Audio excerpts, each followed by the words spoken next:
Est-ce que vous connaissez cette équation? Alors, qui la connaît? Tout le monde la connaît. Alors, c'est quoi? C'est l'équation de la relativité restreinte. Alors, qui est derrière cette fameuse équation? Ah? Einstein, très bien. Ce que vous ne connaissez pas et que personne ne connaît, c'est que Einstein est un spécialiste des RH. Ça, vous ne le savez pas. Moi, je le sais, c'est un secret. C'est lui qui me l'a confié quand je l'ai rencontré. OK? Et lui, il m'a dit, cette équation, elle est aussi valable pour les RH. Et surtout, pour réussir un entretien d'embauche. Alors, comment? Il m'a dit que E égale à MC carré. Le E, c'est entretien d'embauche réussi. Le M, c'est motivation. C, curiosité. Et le deuxième C, c'est la confiance. D'accord. Bon, on verra cette équation, comment on va l'utiliser pour pouvoir réussir un entretien d'embauche. Mais avant, je vais vous parler des recruteurs, ces méchants que vous allez rencontrer. Ma mission en tant que recruteur, c'est quoi? J'ai vu 5000 candidats, j'ai dit un peu plus. Et je passais en moyenne 1 heure par candidat. Et vous savez que c'est une grande responsabilité de recruter. Et donc, ce que je faisais, c'est que je faisais une séance de biseautage pour le candidat. Non, je plaisante. Donc, je décortiquais le parcours professionnel, le profil de personnalité du candidat. D'accord? Donc, ce qu'il faut savoir, c'est qu'un entretien d'embauche, ce n'est pas une partie de plaisir. C'est Hicham. C'est quelque chose à bien préparer. Ce qu'il faut aussi retenir, c'est que le recruteur, c'est aussi un être humain. Il a des émotions. Il a une vie. Eh bien, on va utiliser ça lors de recrutement, lors de l'entretien embauche. On va se baser sur nos émotions. On va se vendre. On va faire du commercial. Ici, en l'occurrence, c'est moi. Vous me reconnaissez? Donc, dans une compétition de Sudoku, je reviendrai sur le Sudoku par la suite. Mais les deux, c'est les deux grands champions de Sudoku au monde. Thomas Snyder et Ying Hong. C'est vrai, c'est son nom. Alors, mais ce qu'il faut savoir, c'est que, comme vous l'avez bien dit, Sarah, c'est que quand je recrute, j'ai en face de moi plusieurs candidats. Même profil, même diplôme, même compétence. La même chose. Qu'est-ce que je fais en tant que recruteur? Et surtout, qu'est-ce que le candidat doit faire? Quel est son objectif? Son objectif, c'est de se différencier. Je vais me différencier. J'ai les mêmes diplômes, les mêmes compétences que tout le reste des candidats, mais moi, je vais me différencier. Comment? Première règle, motivation. Je vais exprimer ma motivation. Ça se passe à 3 niveaux. Premier niveau, avant l'entretien. Avant l'entretien, je vais me poser des questions de type: pourquoi je postule à cette entreprise? Pourquoi je postule à ce poste? Pourquoi je postule à ce métier? Si vous n'arrivez pas à répondre à cette question-là, ce n'est même pas la peine de vous présenter à l'entretien d'embauche.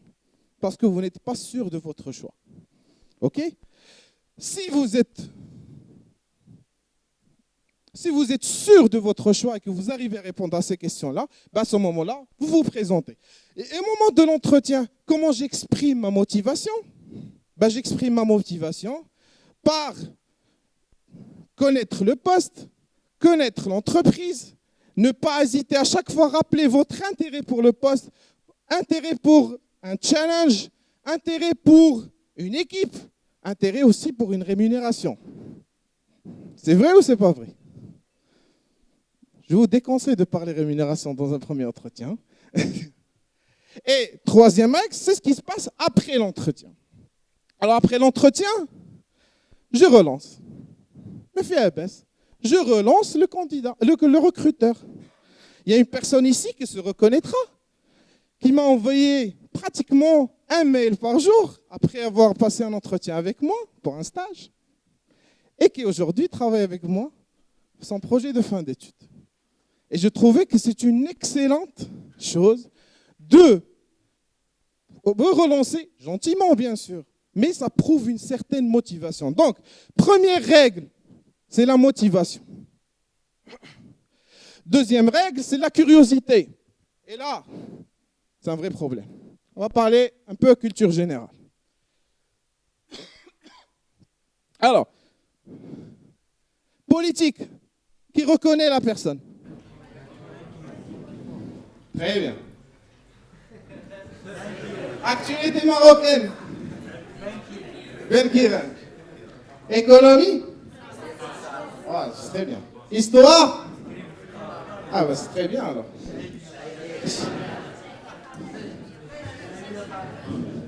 Très bien. Parfait. Ben, sur les 5000 candidats que j'ai reçus au plus, quand je pose des questions sur la culture générale, oh allô. Ah oui. Par contre, le candidat, quand je lui pose des questions sur les cultures générales, vous voyez, il est perdu. OK? Par contre, quand je pose une question sur le sport, sur Internet, sur Facebook, ah bah tout le monde est... Donc ce qu'il faut retenir ici, c'est que, moi je dirais, bon c'est une estimation, mais sur tous les candidats que j'ai reçus, moins de 5% ont un niveau de culture générale acceptable. Quand je dis culture générale, c'est aussi une forme de curiosité. Faites preuve de curiosité. C'est ce qui fera aussi la différence en tant que candidat, mais aussi dans votre vie professionnelle par la suite. D'accord? Donc, think outside the box. D'autant plus qu'aujourd'hui, vous avez différents outils. Bon, moi, quand j'étais jeune, à part la bibliothèque, il n'y avait pas grand-chose pour chercher de l'information. Ben, aujourd'hui, vous avez accès à toutes les informations en temps réel. Il faut en profiter. Vous avez aussi la possibilité de lire des livres. Qui est passionné par la lecture? Réellement, honnêtement? Ah, très peu. Ça a changé. Très bien. Troisième variable dans l'équation, c'est la confiance. Alors, ce qu'il faut savoir, c'est que lors d'un entretien de recrutement, tout se passe les 2 premières minutes. D'accord? Vous rentrez dans une salle, vous avez le recruteur en face, ben, il a déjà un avis positif ou négatif sur vous. Vous n'avez pas encore parlé. C'est l'instinct humain, c'est naturel. Et à vous de lui changer d'avis si c'est négatif pendant les 2 premières minutes. Comment? Chacun a sa méthode. Mais ce qu'il faut savoir, c'est qu'il faut chercher à gagner la confiance du recruteur. Il faut aussi être honnête. Souvent, quand les candidats que j'ai reçus, ils mettent à la fin, comme centre d'intérêt, la lecture. Alors, moi, je pose souvent cette question, tout le temps même. Je dis, quel type de lecture? Quel genre de lecture? Bon, 2 fois sur 3, il n'y a pas de réponse. Et quand il y a une réponse, on me dit des journaux. Alors, je dis, quels journaux? Sabah l'économiste, hein? À peu près ça. Quand je dis, qu'est-ce qui vous a marqué cette semaine? Alors là, il y a un blocage. D'accord? Donc, quand vous mettez une information dans votre CV, il faut qu'elle soit réelle. Dites la vérité. Parce que le recruteur, et surtout le recruteur professionnel, est formé pour tester votre intégrité. Et il n'y a pas pire qu'un CV où il y a une information erronée. D'accord? Une autre manière de gagner la confiance, c'est de chercher le profil du recruteur sur Internet.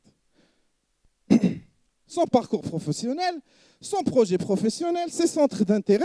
Et là, je reviens au Sudoku. Un jour, un candidat, il a vu que je suis passionné, très passionné même par le Sudoku.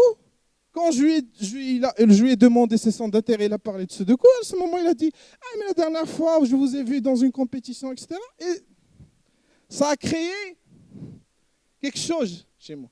Malheureusement, il n'a pas été retenu, pour d'autres raisons. Mais c'est marquant. Donc, vous avez la possibilité de chercher le profil et surtout chercher un centre d'intérêt commun avec le recruteur en face. Soyez sûr et certain que ça a de l'effet sur le recruteur parce que, comme on a vu tout à l'heure, c'est un être humain avant tout. D'accord? Donc, pour conclure, notre équation, c'est quoi? E égale à MC au carré. Le M, c'est quoi? C, c'est quoi? Et C? Très bien.